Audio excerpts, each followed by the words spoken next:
There appeared a man called Nostradamus. He made thousands of prophecies before. Who did? Nostradamus. He was a Christian. Nostradamus, I don't know. Nostradamus. Oh, Huh? Nostradamus. Nostradamus. Notre Dame? Lady of Notre Dame? He was an astrologer who made lots of prophecies and couple of things like that. Have you read any of his books? No. I know Casey, and I know the woman, the most famous in America, Mrs. Dixon, the crystal ball lady, and I have read her books as well.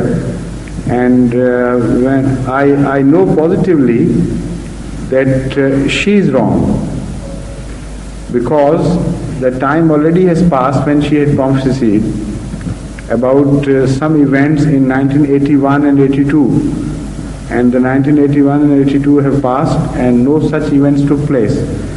And one of her followers met me in America in 1978, and I said, I don't have much time for reading all about her or by her, but better bring one book and we'll pinpoint certain prophecies and see what happens. So in the first instance, one of the prophecies was obviously totally wrong. She said that Christianity would then spread all over the world. So I said, if this is the limit of her prophecies, or the quality of her prophecies, I know what she is, and I know her maybe very well now. So later on, one of those prophecies which I am mentioning, that I pointed particularly, that I hope we both live to see that she will be proved wrong there. And she has proved wrong. But however, this person, he made thousands of prophecies in his own time and for the near future, and also for the future ahead. And he came before Hazrat Ghulam Muhammad, and the fundamental point is to study the books and find out for yourself. That's very important. Yes. Because it is not necessary that all the prophecies be fulfilled in exactly the same manner as they are predicted. And it's not always necessary that the person who is making prophecies is a false man or a fraud. All about that person has to be first understood and analyzed before we give a verdict. It's very important. And comparisons cannot be made unless you know both the persons and their claims and their environments before making such comparisons. So prophecies can be based on scientific knowledge. And such people who make prophecies on scientific knowledge, they never claim to be prophets. And if those prophecies come to be fulfilled, there is no harm whatsoever. Because we know there are signs in the creation to which the Holy Quran repeatedly refers. Why don't you read the signs? Why don't you read the writings on nature? So those signs can be interpreted by some, both in relationship to the past and in relationship to the future. So if somebody bases his prophecies on such knowledge, there is absolutely no harm, and no comparison should be drawn between such a person and a prophet. Because the nature of prophecies made by the prophet are, number one, fundamentally different in character.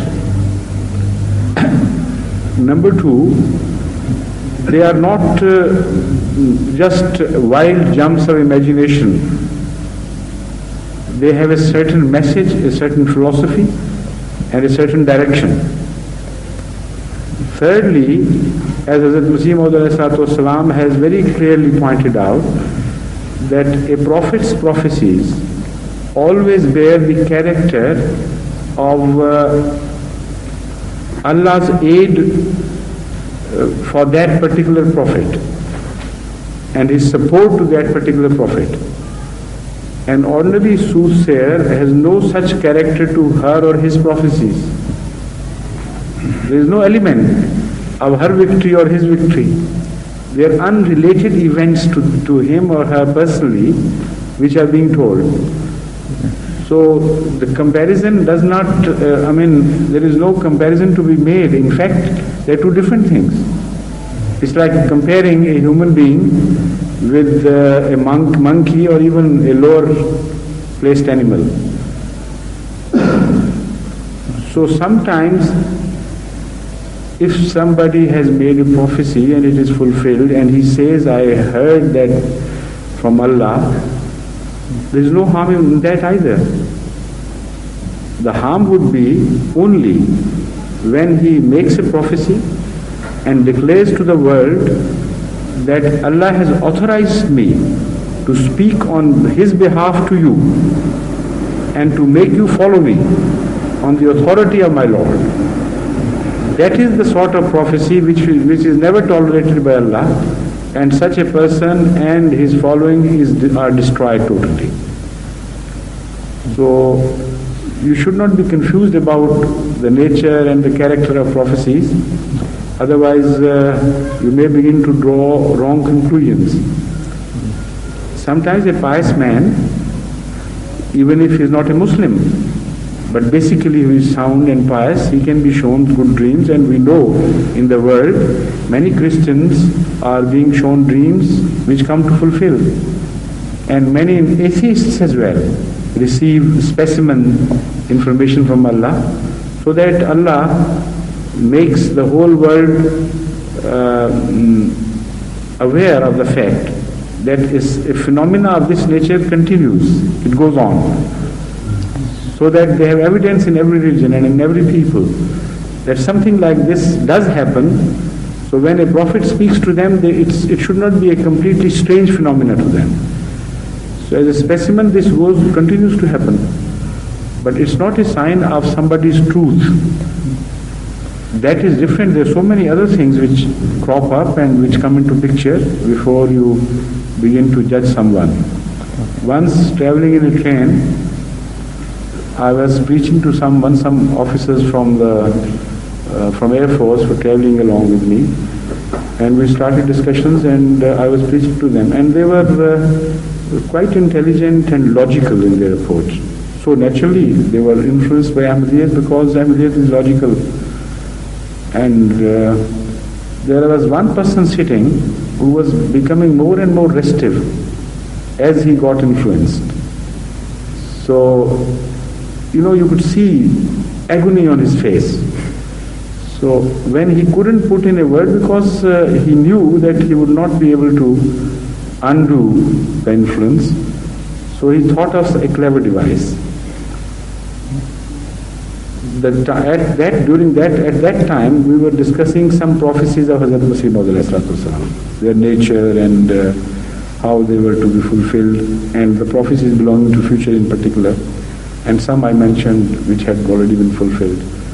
So he suddenly said, can I say a word? I said, of course, why not, join us. He said, there is a peer near Pindi, whom I know personally. He made such and such prophecy, and it was fulfilled exactly like this, despite the fact that so and so judge had declared that case to be declared the case against some party, and this peer said, no, you are ultimately going to win. Nothing will happen to you.